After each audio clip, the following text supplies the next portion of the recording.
There's a popular illusion, at least in American culture, that when you're poor, you cannot eat well. But I'm here to tell you, that is a false notion. It is an illusion, because I just had a hella good meal. It was made out of rice, mackerel, great northern beans, and an egg. That was it. I took the rice, put it in the rice cooker, threw some MSG for good measure so that the rice would pop a bit more after it was done cooking. I had that going for a bit. I took my mackerel out of a can, put it on a pan, and had that cook for a little bit, and then I put the beans on. From there, the rice finished. I put it all in the same pan, broken up and everything, and I cooked an egg in a separate pan, and I placed it on top after pouring all of that in a bowl, and it was immaculate. But the thing is, meals like this are everywhere. I've cooked a similar dish using rice,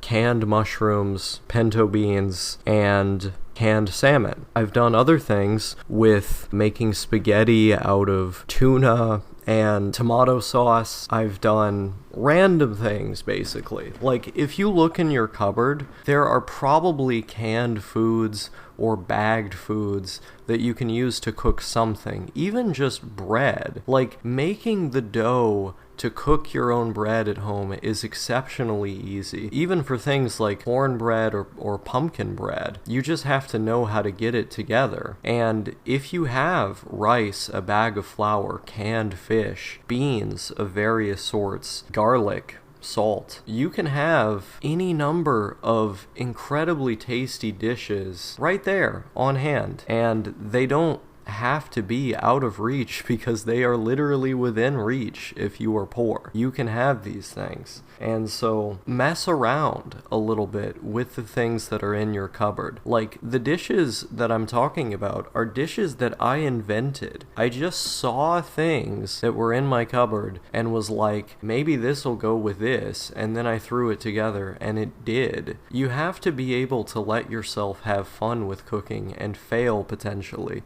because cooking is a game, it's an art, it's fun, but crucially, it's cheap. And it's going to be much cheaper, and a lot of the time much more healthy than eating out or eating foods that were industrially made and packaged to be put on store shelves. Just think of how much nutrition value there was in that mackerel, in the rice, in the beans, and so on, in the egg. You can get a lot of nutrition value out of basic ingredients that are pretty cheap, and that's going to make you feel good. That's going to improve your overall mood. That's going to improve how you feel about your life, and it's going to be tasty. It's going to be fun to put all of that together. So my recommendation to people when they're in a situation like mine is just experiment with stuff. Like, cooking doesn't have to be daunting or scary. You can have some basic ingredients and just go wild with them. And that can actually bring about a lot of joy when the end product is there and you're eating it and you're like, wow,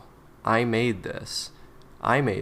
It's especially good when it's a meal that you can share with someone else, or a meal that you made with the intention of giving to someone else as a gift. That is even more fulfilling. And that's the joy of cooking. It's this beautiful process of taking ingredients, putting them together, finding what does and doesn't work together, and being able to share that with others as like a community activity. It's not beyond our reach. I think we're made to believe that it's beyond our reach because we go outside and we go to the grocery store, and on the way to the grocery store, there are endless fast food restaurants with all of this slop that has virtually no nutritional value, ready-made on hand, and then you finally get to the grocery store and the shelves are lined with nothing but trans fats and corn syrup and things that were pre-made, boxed, ready to be sold straight off the assembly line. There's no soul in that. There's no heart in that. There's no love in that. But there can be love in the meals that you create, in the meals that you eat, if you so choose.